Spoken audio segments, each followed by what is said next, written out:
Yes. Brandon, I thought I'd start with you and a broad question. You've said in the past that the company is the YouTube of the gaming market. Just explain for us exactly what you mean by that and what the company is. Sure. Well, first and foremost, in your introduction, you called Roblox or identified it as a gaming platform. And we don't actually see it as a gaming platform. We see it more as a media and communications and entertainment platform, but one that's more the future than what we've seen so far. Most of what's actually happening on Roblox isn't really objective-based gaming. It's more hanging out and gathering in virtual space. So just wanted to start with that premise. Now, it's also a UGC platform, where it's user-generated content, and we've seen the democratization of content creation across video on YouTube. Here, it's actually players that are graduating to become content creators, only they have the tools to do it in virtual space. And Rahul, what level of expertise when it comes to coding or computing do you need to have to make that transition from a video game player to a creator? Roblox supports a very wide range of expertise.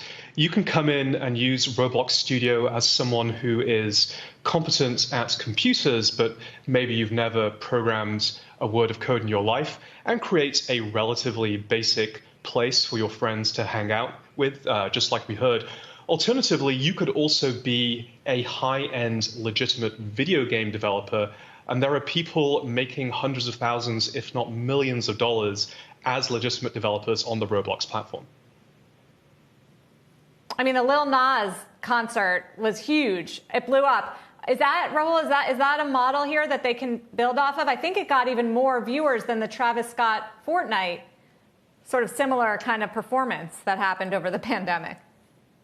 Absolutely, and I think this is one of the things that makes Roblox so exciting and where they can go. Like, we expect them to make the experience better, to get more detailed characters, more realistic graphics, more sophisticated sound. I think that then makes the platform more attractive to an older demographic, which opens up opportunities for marketing and new live experiences like that. You could imagine a product launch happening on Roblox, or even attending a virtual concert or a conference. Brandon, what's the level of engagement on this platform, and does that suggest that a new revenue stream will be opening up, or a new significant revenue stream in advertising going forward, or will the revenue continue to be generated by the buying and selling of their own currency?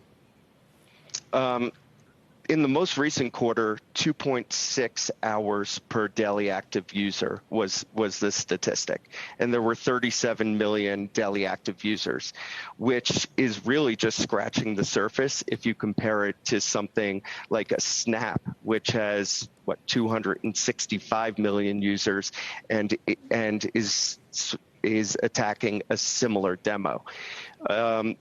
We believe that as there's much more engagement on this platform, it's going to be a place that, as Rahul mentioned, brands are going to have to play because this is a hard-to-reach demographic, number one. And number two, on Roblox, there's really engaging experiences that could be created where the users are really interacting with the brands as opposed to just watching or scrolling past an advertisement. Rahul, you mentioned the age and the demographic, which is key to this conversation, right? What's the sweet spot, 9 through 12? Are they able to get 20-somethings, 30-somethings? Have they proven that at all yet? Gamers spread across a very wide range of age, but you're right. Roblox today is predominantly Generation Z.